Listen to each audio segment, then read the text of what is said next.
Hello all, this is Halloween, and today I will be taking you to GulfPort, not too far from where I'm at. We're gonna visit a couple of haunted locations and the Lincoln Cemetery. Enjoy! I'm here at the Lincoln Cemetery. It was established in 1926, and it's unknown as to how many burials are actually here, because at one point it had fallen into some very deplorable conditions. It got neglected like many of the other African American cemeteries we know of and have been to and visited. But at one point, the Lincoln Cemetery Society, a nonprofit organization, took over maintenance of the cemetery and brought it back to its original integrity, or at least as close as they could. I think they're still trying to locate unmarked graves so that they can give them the proper headstone and notability. That's that. There are a lot of unmarked graves here. We're gonna go in and see what we can see. As you can see here, it was recently Memorial Day, so people have been by to pay their respects to all of those who served in the military who are buried here. There are quite a few. There's actually even 3 Civil War veterans who are buried in this cemetery. Now, it's not the best kept. It's still overgrown, you know, so there's just some garbage bags sitting right over there. But they're doing their best to bring it back and restore it and make it what it once was. So I can appreciate that. It takes a while with cemeteries, I can imagine, especially when there's a lot of unmarked graves. When you come to this cemetery, it is in GulfPort, so make a right where that Welcome to GulfPort sign is. I can't remember what street it is, but there are 3 big cemeteries on this corner, so they're all connected together, but they're not the same. Right next door, the very neighboring cemetery is Royal Palm Cemetery. It's actually owned by the same person who owns Lincoln Cemetery, this one that I'm standing in now. And then right across the street from there, there's the Woodlawn Cemetery of Pinellas. You know, make sure you're looking for the sign, which I just filmed, you know, at the opening of this cemetery, and you'll be in the right one. You have to actually park. Well, I actually think you could park in this one. I went past. It's easy to pass up the entrance, and you've got people right on your butt because it's on a busy street.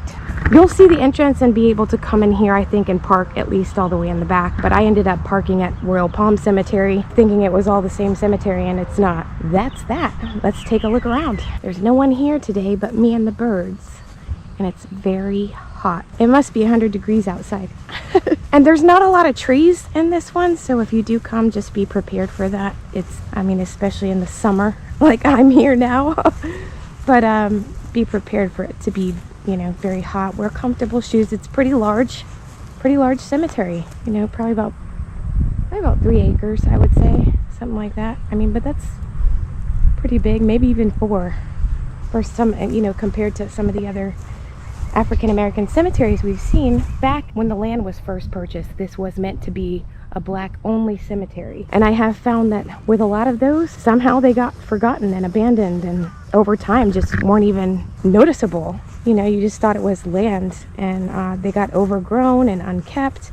And the same thing happened with this one. It seems to be what happens with the African American cemeteries, especially when they were established at a certain time in history. For some reason, all the older ones, they got forgotten about. That's unfortunate. I would bet that the land that I'm standing on right here has a lot of burials, that either the headstones have been misplaced over time, vandalized, broken down, you know, and they're no longer here. I am probably walking among several departed right now, not knowing it. But it's a big project, excavating land to find, you know, just really old graves. This one doesn't have any niches, no fancy mausoleums. It's all, for the most part, above ground, the taller, just regular headstones. I'm gonna take some photos, trying to find a couple of people.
seems to be an area of the cemetery back here that's for headstones that have been misplaced. There's no way that these are burials here. They've just all been pushed to the back of the cemetery. They're very old headstones, and they're very interesting looking. Some of them hand carved, like this one here. But they're so close together, and they've just been kind of shoved back into this one little area. I was just wondering about that.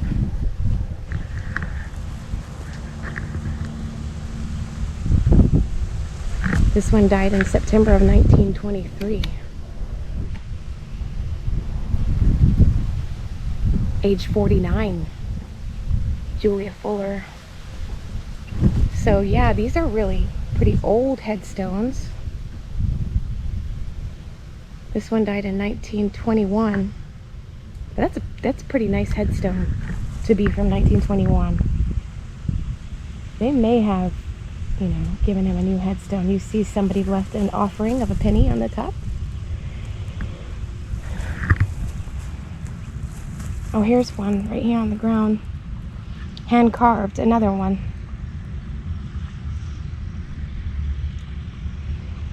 Now if you look right there, you can see the street. This could be one that has some kind of activity just because there are so many unmarked graves here. But if you were an investigator and wanted to come do an investigation, you could probably come right in the back here because there's no gate. There's a gate up at the front, I believe, or maybe not, where we came in. Wow, let's see who this guy is. Alfonso Richardson, U.S. Army, World War II, July 16th, 1922 to December 2nd, 1964. All right. And I'm just noticing these up here, all the way up in the, well, it's actually the back. I would think it would be the back of the cemetery. There are 5 capsule burials here, or burial vaults, and 4 of them are unmarked, or the words have rubbed off. And then there's this one here, Maria Garcia, born in 1901, died in 1966. So it might be a Garcia plot with 4 unmarked graves. This is one Henry C. Davis of Florida. Corporal, U.S. Army, World War II.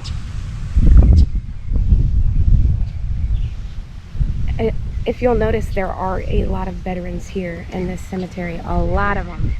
If I had to guess, I'd say over 100 in this small cemetery. So, you know, when they excavate these grounds and look for lost burials, a lot of times what triggers that, what I'm thinking is that there are a lot of veterans buried on these grounds.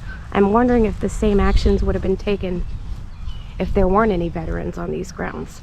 Sometimes I wonder that. In any event, I'm glad that it has been taken back over and the integrity brought back, because these people deserve to be honored. Even the ones that aren't veterans, you know, there are some important people buried in this cemetery who I'm trying to find now. People important to the civil rights movement. There was another one that was an educator, Miss Booker, and 2 schools in Sarasota are named after her, and she's buried here. So there's a lot of really important Pinellas County pioneers buried in this cemetery, and for whatever reason they took it back over and started to care for it and bring maintenance back again and uncover some of these lost graves. I'm glad they did it, because this is part of our history and it's important to me, and I'm sure it's important to others as well. Headed back to the front of the cemetery now. All in all, there's a lot of veterans here. If you love to come and visit and pay your respect to veterans, there are a lot of veterans buried here. Not a lot in the way of mausoleums, if you like that sort of thing, a lot of statues or really ornate headstones, but there are a lot of handwritten, hand-etched, very old headstones, which are pretty cool to see. It's always something different and kind of unique, because I think that was from back when people were in hard times and they couldn't really afford to do a whole lot with a headstone, so they'd pour wet concrete and just etch into the wet concrete, and that would be the headstone. There's a lot of that here. but it's still a little overgrown, still a little underkept, and definitely a historical landmark.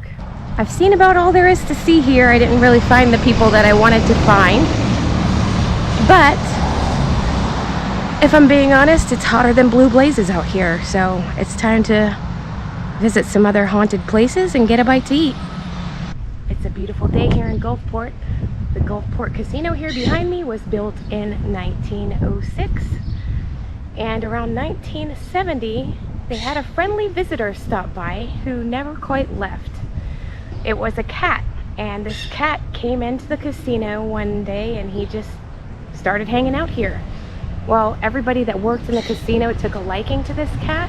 They even named him Morris, and he was kind of like the casino house cat. Well, when Morris passed away, he was so well loved by everyone that they actually built a memorial for him inside the casino and a little place to house his ashes right behind the bar where they still remain today. I believe it's behind the bar. They also have a statue image of this cat inside the casino. And some people say that Morris's ghost still walks around the surrounding beaches. I'm here at Caddy's, just outside the casino. Gonna go in and get a bite to eat.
I'm inside my favorite store in Gulfport, and I love it because it's got a little mix of everything. It's got beach stuff, it's got a little estate section, kind of like a flea market section where people have rented out booths and they're selling their products.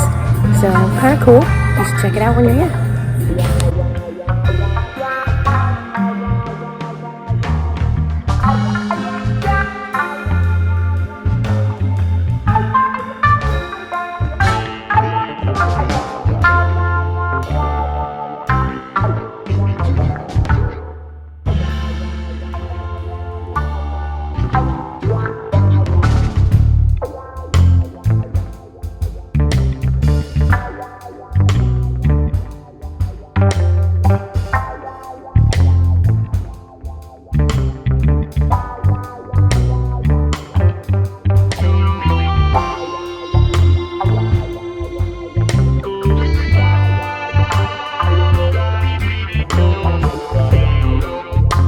I'm here at the historic Peninsula Inn in Gulfport. Now, this particular inn was a hospital during World War I and World War II, and it was called the Cedars of Sinai Hospital or Medical Center. After World War II, it became a nursing home for men only. So during this time, and even when it was a hospital, this particular location experienced a lot of illness and a lot of death. And so the new owner believes that, some of these souls were left behind in the process. Today it is the Peninsula Inn, bed and breakfast here in Gulfport, but it is a historic location and a lot of guests have had experiences here. They say that a woman runs up and down the hallway late at night, and this goes on for a while before it finally stops, that you can hear it from the second floor.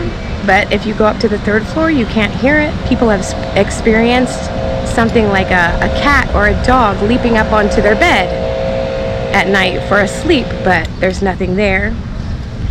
People have also experienced their bed shaking, and voices have been heard, mostly male voices. At one point when there was a paranormal investigation that took place here, they caught on the EVP some male voices, probably from that time.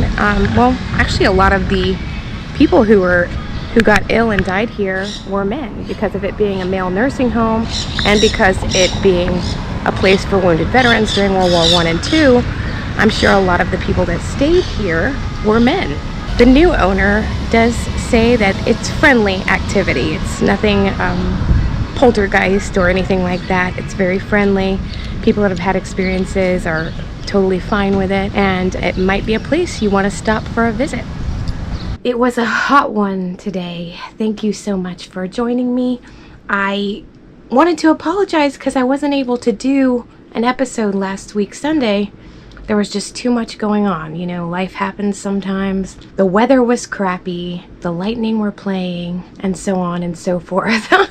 So I just didn't get around to being able to record an episode. But no worries, that won't happen often. It's just sometimes weather permitting, you know, is how the cemeteries always are, and I cannot do it unless the weather is right. And today it was very, very, very, very hot, but at least it wasn't raining. But anyway, that does it for today's episode. I hope you enjoyed it. Maybe you learned some new places to go and check out the haunts. Please remember to like, subscribe, and share the video, and I'll see you next time.